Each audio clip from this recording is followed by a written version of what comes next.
नोटाबंदीच्या निर्णयानंतर मोदी सरकार आणखी एक मोठा निर्णय घेणार असल्याचं बोललं जात आहे। काळ्या पैशाच्या निर्मितीला आळा घालण्यासाठी सरकार आता पैशांच्या साठवणुकीवरती, स्वतःकडे बाळगण्यावरती आणि घरात ठेवण्यावरती मर्यादा घालणार असल्याचं कळतंय। काळ्या पैशांवरील सर्जिकल स्ट्राईक अर्थात नोटबंदीच्या निर्णयानंतर देशभरात मोठ्या प्रमाणात नव्या नोटांचे साठे पकडले जात आहेत। काळ्या पैशाबाबत सरकारनं नेमलेल्या विशेष चौकशी समितीनं सर्वोच्च न्यायालयात आपला 5वा अहवाल मांडला। घरात पैसे बाळगण्याची मर्यादा 15 लाख रुपये करण्यात यावी अशी शिफारस या अहवालात करण्यात आली आहे। तसंच देवाणघेवाणीसाठी 3 लाखाची मर्यादा घालण्याचाही प्रस्ताव ठेवण्यात आला आहे। या दोन्ही प्रस्तावावरती सरकार गांभीर्यानं विचार करत असल्याचं बोललं जात आहे। आजपासून जुन्या 500 आणि 1000च्या नोटांची 5000पेक्षा जास्त मोठी रक्कम एकदाच भरता येणार आहे। अर्थ मंत्रालयानं जारी केलेल्या नव्या निर्बंधांनुसार जुन्या नोटांसह केवळ 5000पेक्षा कमी रक्कम खात्यात भरण्यावर निर्बंध नाहीयेत, पण त्यापेक्षा जास्त रक्कम भरायची असेल तर जुन्या नोटा फक्त एकदाच वापरता येतील। हा नियम 30 डिसेंबरपर्यंत लागू असेल। शिवाय हा नियम नव्या नोटांसाठी लागू असणार नाही। बदलत्या काळात ग्राहकांचा कल ऑनलाईन खरेदीकडे वाढतोय। या नव्या स्वरूपाच्या अर्थव्यवहारात आपण मागे पडू नये यासाठी यवतमाळातील व्यापारी वर्गानं नवं तंत्रज्ञान अधिकाधिक वापरण्याचा मनोदय व्यक्त केलाय। Chamber of commerce and industries तसंच महेश सेवा समितीच्या संयुक्त विद्यमानं जीएसटी, कॅशलेस व्यवहार आणि ऑनलाईन खरेदी या विषयावरती सेमिनार पार पडलं। कोणताही व्यापारी किंवा सामान्य नागरिक यूपीआयद्वारे सहज रोकडरहित व्यवहार करू शकतो। जीएसटीतील विविध नियमांचं पालन करण्यासाठी व्यापाऱ्यांना तंत्रज्ञान वापरावंच लागणार आहे। शिवाय ऑनलाईन खरेदी वाढत असल्यानं छोट्या मोठ्या सर्वच व्यापाऱ्यांना तंत्रज्ञानाची संपूर्ण माहिती घेण्याची गरज आहे। याबाबत सेमिनारमध्ये मार्गदर्शन करण्यात आलं। चलनशुद्धीनंतर निर्माण झालेल्या चलनी नोटांच्या तुटवड्यावर मात करण्यासाठी सर्वत्र कॅशलेस व्यवहारावरती भर दिला जातोय। कॅशलेस व्यवहारासाठी आता सर्वच बँका प्रयत्नशील आहेत। नवी मुंबईतही एसबीआय स्टाफ कॉलनीमध्ये कॅशलेस प्रणाली राबवली जाते। यासाठी स्टेट बँकेच्या या कॉलनीत येणारा भाजीपाला, ब्रेड, अंडी, दूध विक्रेता असं सर्वच जण या प्रणालीचा वापर करतायत। नांदेड जिल्ह्यात अशोक चव्हाण यांनी आपलं वर्चस्व कायम राखण्यात यश मिळवलंय असं म्हटलं तर वावगं ठरणार नाही। एकूण 11 परिषदांपैकी काँग्रेसनं 5 नगराध्यक्षपदांवरती विजय मिळवलाय, तर उमरी नगर परिषदेत राष्ट्रवादीची निर्विवाद सत्ता आली आहे। भाजपचे खासदार प्रताप पाटील चिखलीकर यांनी कंधारमध्ये सर्वाधिक नगरसेवक निवडून आणलेत, पण नगराध्यक्षपद मात्र काँग्रेसकडे गेलंय। त्यामुळे अर्थातच सत्ता काँग्रेसची आहे। त्यामुळे भाजपला अद्याप नांदेडमध्ये म्हणावं तसं यश मिळू शकलेलं नाही। तर तिकडे मुदखेडमध्ये मात्र अशोक चव्हाण समर्थित नगराध्यक्षाचा पराभव झालाय। मुदखेडमध्ये अपक्ष उमेदवार मुजीब जहागीरदार यांना विजयी घोषित करण्यात आलं, पण काँग्रेसनं आक्षेप घेतल्यानं पुन्हा एकदा मतमोजणी करण्यात येते आहे। औरंगाबादमध्ये 4 नगर परिषदांमध्ये भाजप आणि काँग्रेसमध्ये जोरदार चढाओढ झाली। खुलताबादमध्ये प्रशांत बंब समर्थित आघाडीचा नगराध्यक्षपदाचे उमेदवार पराभूत झालेत। इथे काँग्रेसचे उमेदवार ॲडव्होकेट SM कमर नगराध्यक्ष म्हणून निवडून आलेत, तर पैठणमध्ये मात्र भाजपनं नगराध्यक्षपदी बाजी मारली आहे। भाजपचे सूरज लोळगे विजयी झालेत। गंगापूरमध्येही भाजप सेनेच्या उमेदवार वंदना पाटील विजयी झाल्यात, तर शिवसेनेचा गड मानल्या जाणाऱ्या कन्नडमध्ये मात्र यंदा काँग्रेसचा नगराध्यक्ष झालाय। मराठवाड्यात काँग्रेसला सर्वात जास्त यश मिळालं असलं तरी काँग्रेसचे सिल्लोडचे आमदार अब्दुल सत्तार यांनी औरंगाबाद जिल्हाध्यक्षपदाचा राजीनामा दिलाय। औरंगाबाद जिल्ह्यातल्या पालिका निवडणुकांमध्ये ज्येष्ठ नेत्यांनी प्रचार केला नसल्याची नाराजी त्यांनी व्यक्त केली आहे। विरोधी पक्षनेते राधाकृष्ण विखे पाटील यांच्यावर त्यांनी जोरदार टीका केली आहे। विखे हे विरोधी पक्षनेते नसून पक्षविरोधी नेते असल्याची खरमरीत टीका त्यांनी केली आहे। पक्षानं दबाव टाकला तर आमदारकीचाही राजीनामा देण्याचा इशारा त्यांनी दिलाय। सत्ता पाठोपाठ औरंगाबाद काँग्रेस कार्याध्यक्ष कल्याण काळे यांनीही राजीनामा दिलाय। माझी इच्छा होती का आमचे जे वरिष्ठ नेते आहेत, राधाकृष्ण विखे पाटील साहेब आमचे पक्षाचे विरोधी पक्ष नेते आहेत, त्यांना मी 7 वेळेस विनंती केली की आपण औरंगाबादमध्ये या। इथे सन्माननीय मुख्यमंत्र्यांनी 2 सभा घेतल्या, 3दा वेगवेगळ्या मंत्री एक गावाला येऊन गेले, प्रांत अध्यक्ष सर्व पक्षाचे येऊ लागले, परंतु कोणत्याही नेत्यांनी आमच्या विनंतीला मान दिला नाही। त्यामुळे मी आज माझ्या पक्षाच्या जिल्हा अध्यक्ष पदाचा औरंगाबादचा राजीनामा दिला।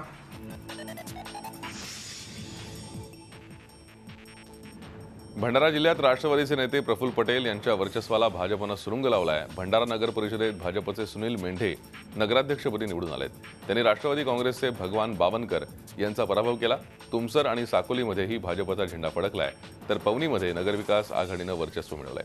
जिल्ह्यातल्या एकूण 90 जागांपैकी भाजपनं तब्बल 43 उमेदवार निवडून आणत आपलं निर्विवाद वर्चस्व दाखवून दिलंय. त्याखालोखाल राष्ट्रवादी काँग्रेसला केवळ 17 जागांवर समाधान मानावं लागलंय. काँग्रेसचे 16 तर शिवसेनेचा केवळ 1 नगरसेवक निवडून आलाय. गडचिरोली जिल्ह्यात दोन्ही नगर परिषदेच्या निवडणुकीत भाजपनं जोरदार मुसंडी मारली आहे. दोन्ही ठिकाणी भाजपचे नगराध्यक्षपदाचे उमेदवार आघाडीवर आहेत. गडचिरोलीत नगर परिषदेतल्या 49 जागांपैकी 20 जागांवर भाजपचे उमेदवार विजयी झालेत, तर देसाईगंजमध्येही भाजपचे 12 नगरसेवक निवडून आले असून 4 जागांवर काँग्रेस नगरसेवक विजयी झालेत. नगराध्यक्षपदी भाजपच्या शालू दंडवते यांचा 1000 मतांनी विजय झालाय. भारतीय संस्कृतीत पैशाला लक्ष्मी असं संबोधलं जातं, मात्र भाजप प्रदेशाध्यक्ष रावसाहेब दानवे यांनी लक्ष्मीची परिभाषाच बदलून टाकली आहे. औरंगाबाद जिल्ह्यातल्या पैठणमधल्या प्रचार सभेत आपण पैशाचा कुठेही नामोल्लेख केलेला नाही. लक्ष्मी म्हणजे पैसा नव्हे, लक्ष्मी ही देवता आहे. या देवतेचं नामस्मरण आपण दिवसभर करत असतो. त्यामुळे निवडणूक आचारसंहितेचा भंग होत नसल्याचं लंगडं समर्थन दानवेंनी केलंय. शनिवारी पैठणमध्ये आयोजित प्रचार सभेत रावसाहेब दानवे यांनी मतदानाच्या एक दिवस आधीची संध्याकाळ महत्त्वाची असते, त्यावेळी लक्ष्मी घरात येते, त्या लक्ष्मीचा स्वीकार करा असं वादग्रस्त विधान केलं होतं. या प्रकरणी निवडणूक आयोगानं दानवेंना नोटीस पाठवली आहे. प्रचाराच्या दरम्यान जे मी भाषण केलं त्यामध्ये पैशाचा उल्लेख कुठेही केलेला नाही आणि त्यामुळं हा आचारसंहितेचा भंग होऊ शकत नाही. आपण लक्ष्मीचं दर्शन घ्या याचा अर्थ पैसे घ्या असा होत नाही. दिवसभरामध्ये आम्ही 25 वेळेस लक्ष्मीचं नाव घेतो, भगवान विष्णूचं नाव घेतो. देवाचं नाव घेणं हे काही आचारसंहितेचा भंग होऊ शकत नाही आणि त्यामुळं निवडणूक आयोगानं जरी मला नोटीस दिली असली तरी त्या नोटीसचं उत्तर मी दिलेलं आहे आणि योग्य ती कारवाई निवडणूक आयोग करेल. जम्मू काश्मीरच्या पंपूरमध्ये झालेल्या दहशतवादी हल्ल्यात शहीद झालेल्या सौरभ फराटे यांना फुरसुंगीमध्ये अखेरचा निरोप देण्यात आला. हुतात्मा सौरभ यांच्यावरती फुरसुंगीमध्ये लष्करी इतमामात अंत्यसंस्कार करण्यात आले. शहीद फराटे यांना अखेरचा निरोप देण्यासाठी मोठा जनसागर लोटला होता. अमर रहे आणि भारत माता की जयच्या घोषणा देत शहीद सौरभ फराटेंना मानवंदना देण्यात आली. सौरभ फराटे यांचे वडील आणि भाऊ यांनी त्यांना अग्नी दिला. यावेळी संपूर्ण फुरसुंगी गाव शोकाकुल झालं. 61 राष्ट्रीय रायफल्सचे तोफांजी असलेल्या सौरभ फराटे यांना शनिवारी पंपोरमध्ये शत्रूशी लढताना वीरमरण आलं होतं. सौरभ यांच्या पश्चात वडील, आई, पत्नी आणि 2 मुली असा परिवार आहे. शहीद सौरभ फराटे यांचं परिसरात स्मारक उभारण्याची घोषणा पुण्याचे महापौर प्रशांत जगताप यांनी केली, तर यासाठी राज्य सरकार देखील पुढाकार घेईल असं आमदार विजय शिवतारे यांनी सांगितलं. शहीद फराटे यांचं बलिदान व्यर्थ जाणार नाही असं आश्वासन खासदार अनिल शिरोळे यांनी दिलं.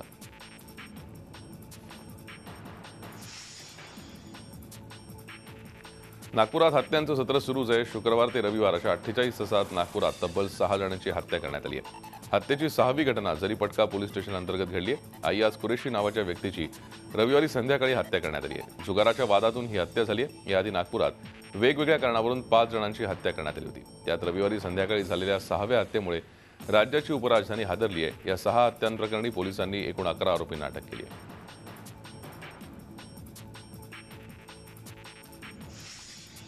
परभणी जिल्ह्यातून हिंगोली जिल्हा वेगळा होऊन 16 वर्ष उलटली, पण हिंगोलीचा सिंचन अनुशेष परभणी जिल्ह्यातून वेगळा केला गेला नाही. त्यामुळे परभणीबरोबरच हिंगोलीचा सिंचन अनुशेष शिल्लकच नसल्याचं सरकारकडून सांगितलं जात आहे. त्यामुळे हिंगोली जिल्ह्याचा बॅकलॉग भरून काढणं शक्य होत नव्हतं. हिंगोलीच्या बॅकलॉगला मुख्यमंत्र्यांनी मान्यता दिली असून तो निर्णय आता अंतिम मान्यतेसाठी राज्यपालांकडे पाठवला असल्याचं मुख्यमंत्र्यांनी सांगितलंय. या निर्णयामुळे आता हिंगोली जिल्ह्याची नव्यानं 15,000 हेक्टर शेती सिंचनाखाली येणार असून त्यासाठी 1700 कोटी रुपये लागणार असल्याचं मुख्यमंत्र्यांनी स्पष्ट केलं. वर्ल्ड बँकेने 4000 कोटी रुपये या प्रकल्पाला दिले आहेत आणि आज मी घोषणा करतो या प्रकल्पाचं नाव हे नानाजी देशमुख ग्रामोदय प्रकल्प हे असेल आणि त्या माध्यमातून या 5000 गावांमध्ये हे जे परिवर्तन होणार आहे, देशाच्या इतिहासामध्ये पहिल्यांदा वर्ल्ड बँकेच्या माध्यमातून 4000 गावांमध्ये मराठवाड्याच्या आणि विदर्भाच्या या ठिकाणी मोठं परिवर्तन हे आपण करतोय. त्या परिवर्तनाकरता नानाजींपेक्षा चांगला दुसरा कोणी व्यक्ती असू शकत नाही. नाशिकच्या कारागृहात आता 4G मोबाईल सापडू लागलेत. सायबर सेलच्या जाळ्यात सापडू नये म्हणून सोशल मीडियाच्या साईट्सचा वापर करून संवाद साधले जात आहेत. झी24 तासनं तुरुंगातील कॉल सेंटरचा उलगडा करताच आता बराकमध्ये मोबाईल सापडण्यास सुरुवात झाली आहे. मध्यवर्ती कारागृहातील बराक क्रमांक 3 मध्ये 7 मोबाईल बेवारस आढळून आले. मोबाईलचे सिम कार्ड मात्र सापडले नसल्यानं गूढ कायम आहे. कैद्यांच्या या नव्या कारनाम्यामुळे कायदा आणि सुव्यवस्थेला मोठा धोका निर्माण होणार आहे. शेतकऱ्यांच्या विविध मागण्यांसाठी जळगावमध्ये भूमिपुत्र शेतकरी संघटनेच्या वतीनं जिल्हाधिकारी कार्यालयासमोर लाक्षणिक उपोषण सुरू करण्यात आलंय. स्वामीनाथन आयोग लागू करावा, शेतकऱ्यांची संपूर्ण कर्जमाफी करावी, शेतमजुरांना 5,000 निवृत्ती वेतन द्यावं, कापसाला प्रति क्विंटल 10,000 रुपये दर द्यावा यासह 21 मागण्या भूमिपुत्र शेतकरी संघटनेनं शासनासमोर ठेवल्या आहेत. संपूर्ण राज्यात खळबळ माजवणाऱ्या बोगस डॉक्टर प्रकरणात पोलिसांना मोठं यश मिळालं असून या प्रकरणातील प्रमुख आरोपी राम पवार पोलिसांच्या हाती लागलाय. याशिवाय पवारकडून पैसे देत डिग्री घेणाऱ्या 5 बोगस डॉक्टरांना देखील नागपूरच्या हुडकेश्वर पोलिसांनी अटक केली. पैसे देत डॉक्टरची खोटी पदवी कशी मिळते हे झी 24 तासनं स्टिंग ऑपरेशनच्या माध्यमानं उघड केलं होतं. त्यानंतर राज्य सरकार आणि पोलीस प्रशासनानं कारवाईला सुरुवात केली होती. आपण अजयवर लोढे याला यापूर्वीच अटक करण्यात आली होती. याच्यातील मुख्य सूत्रधार राम पवार हा आपल्याला आपण त्याला काल अटक करण्यात आलेली आहे आणि त्यामध्ये तपासामध्ये त्यांनी जे बोगस डिग्र्या BAMS, CMA, CD वगैरे नर्सिंगचे वगैरे याच्या माध्यमातून त्यांनी बऱ्याच महाराष्ट्रामधील काही लोकांना डिग्र्या आम्हाला अगोदरपासून शंका होती. त्या अनुषंगानं आम्ही तपास केला असता जालना जिल्ह्यामध्ये जवळपास 5 आतापर्यंत आपण डॉक्टरांना अटक करण्यात आलेली आहे. गुहागर तालुक्यातील जामसूद गावातील विहिरीत पडलेल्या बिबट्याला बाहेर काढण्यात वनविभागाला यश आलंय. कुत्र्याच्या मागे लागलेला बिबट्या जामसूद गावातील तांबटवाडीतील रामचंद्र हुमणे यांच्या विहिरीत काल रात्री पडला होता. रामचंद्र हुमणे यांना संध्याकाळी विहिरीतून बिबट्याच्या ओरडण्याचा आवाज आल्यानं त्यांनी विहिरीत पाहिलं असता त्यांना बिबट्या दिसला. त्यांनी तातडीनं याची माहिती गावच्या पोलीस पाटील आणि वनविभागाला दिली. माहिती मिळताच वनविभागाची टीम पिंजरा घेऊन त्या ठिकाणी दाखल झाली आणि काही मिनिटातच बिबट्याला बाहेर काढण्यात आलं. पकडलेला बिबट्या मादी असून सुमारे 4 वर्षांचा हा बिबट्या असावा अशी माहिती वनविभागाने दिली आहे. त्याची वैद्यकीय तपासणी करून त्याला नैसर्गिक अधिवासात सोडण्यात येणार असल्याची माहिती वनविभागाच्या कर्मचाऱ्यांनी दिली आहे. गोव्यानं येत्या 5 वर्षात 25,000 कोटी रुपये गुंतवणुकीचं लक्ष्य ठेवलं असून त्यातून 50,000 रोजगार मिळतील असा विश्वास मुख्यमंत्री लक्ष्मीकांत पार्सेकर यांनी दिला. गोव्याचा 55व्या मुक्तिदिनाचा शासकीय सोहळा बांबोळी इथल्या साग मैदानावरती संपन्न झाला. यावेळी राज्य पोलीस दलासह 25 पथकांच्या संचलनाची मानवंदना मुख्यमंत्र्यांनी स्वीकारली. 19 डिसेंबर 1961 रोजी गोवा पोर्तुगीजांच्या जुलमी राजवटीतून मुक्त झाला म्हणून 19 डिसेंबर हा दिवस गोव्यात क्रांती दिन म्हणून साजरा केला जातो. यावेळी पोलीस, गृहरक्षक, अग्निशमन दलात विशेष कामगिरी बजावलेल्या 11 जणांचा मुख्यमंत्री सुवर्ण पदक देऊन गौरव करण्यात आला. तर सामाजिक क्षेत्रात कार्यरत असणाऱ्या व्यक्ती, विकलांग कर्मचारी यांचाही यावेळी गौरव करण्यात आला. अलिबाग तालुक्यातील मिळकतखार ग्रामस्थांच्या वतीनं निकाली कुस्ती सामन्यांचं आयोजन करण्यात आलं होतं. या सामन्यांमध्ये विविध वजनी गटातील 160 मल्लांनी भाग घेतला. केवळ पश्चिम महाराष्ट्रातीलच नव्हे तर दिल्ली, हरियाणा, पानिपत इथल्या मल्लांच्या सहभागानं कुस्ती शौकीनांनी मोठी गर्दी केली होती. सर्वांचं लक्ष लागून राहिलेल्या तात्या स्मृती चषकासाठी काका पवार तालीम पुण्याचा योगेश पवार आणि गंगावेश तालीम कोल्हापूरच्या अण्णा कोळेकर यांच्यात लढत झाली. रंगतदार सामन्यात अण्णा कोळेकर यांनी बाजी मारली. त्याला ₹1.25 लाख रोख, गदा आणि पटका देऊन सन्मानित करण्यात आलं. कांदळवनाची बेसुमार कत्तल करण्याचा प्रकार रत्नागिरीतल्या कर्ला भंडारवाडा परिसरात सुरू आहे. या संदर्भात स्थानिक ग्रामस्थांनी आवाज उठवलाय. प्रशासनानं या ठिकाणाचा पंचनामा केलाय, मात्र जी बेसुमार कांदळवनं तोडण्यात आली आहेत त्याचं काय, असा सवाल इथे ग्रामस्थ विचारतायत. वनमंत्री सुधीर मुनगंटीवार एका बाजूला 2 कोटी झाडं लावत असताना पालघर जिल्ह्यातील वाडा इथे मात्र राजरोसपणे झाडांची कत्तल सुरू आहे. या कत्तलीकडे वनविभागाचं मात्र जाणीवपूर्वक दुर्लक्ष होत असल्याची तक्रार इथले रहिवासी करतायत. पिंपरी चिंचवडमध्ये गाड्या फोडण्याची घटना पुन्हा घडली आहे. दुचाकीवरून आलेल्या एका समाजकंटकानं रस्त्यावर पार्क केलेल्या 16 ते 17 चारचाकी वाहनांची तोडफोड केली. यामध्ये वाहनांचं मोठ्या प्रमाणात नुकसान झालं असून ही घटना पहाटे 3च्या सुमारास घडली आहे. पिंपरीतल्या महेशनगर, नेहरूनगर या परिसरातल्या या गाड्या आहेत. या प्रकरणी पिंपरी पोलीस ठाण्यात गुन्हा दाखल करण्याचं काम सुरू असून आरोपी सीसीटीव्ही कॅमेऱ्यात कैद झालाय. मात्र त्यामध्ये त्याचा चेहरा स्पष्ट दिसत नसल्यानं तपास कार्यात अडचणी येत आहेत. या प्रकरणाचा अधिक तपास पिंपरी पोलीस करत आहेत. हैदराबादमधल्या दिलसुख नगरच्या बॉम्बस्फोट प्रकरणी यासिन भटकळला NIA कोर्टानं फाशीची शिक्षा सुनावली आहे. यासिनसह इंडियन मुजाहिदीनचे 4 दहशतवाद्यांना फाशीची शिक्षा सुनावण्यात आली आहे. यापूर्वी 13 डिसेंबरच्या सुनावणीत यासिनसह सर्वांना दोषी ठरवण्यात आलं होतं. इंडियन मुजाहिदीनच्या दहशतवाद्यांना पहिल्यांदाच बॉम्बात 18 लोकांचा मृत्यू झाला होता तर 131 जण जखमी झाले होते. पर सब सेक्शन में मर्डर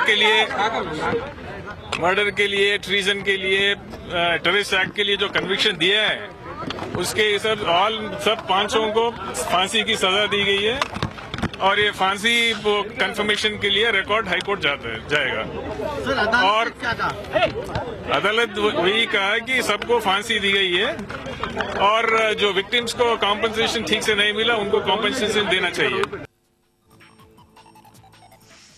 लग्नानंतर तरुणींचं आयुष्य बदलतं असं म्हणतात. लग्नानंतर नोकरी, अपत्य याबाबतची त्यांची मतं बदलतात. 2011च्या जनगणनेतील आकडेवारीनुसार एक नवी माहिती समोर आली आहे. अविवाहित महिलांच्या तुलनेत विवाहित महिला सर्वाधिक नोकरदार असल्याचं समोर आलंय. एकूण 74% विवाहित महिला नोकरदार असल्याचं या आकडेवारीतून पुढे आलंय. याच माहितीमधून आणखी एक वेगळी माहिती समोर आली आहे. विवाहित महिलांची अपत्य असण्याबाबतची भूमिकाही यातून समोर आली आहे. कमी अपत्य असावी आणि तोही मुलगाच असावा असा नोकरदार विवाहित महिलांचा दृष्टिकोन असल्याचं यातून समोर आलंय. यामुळे मुलींच्या जन्मदरावरही परिणाम होत असल्याचं समोर आलंय. झी 24 तास रहा एक पाऊल पुढे.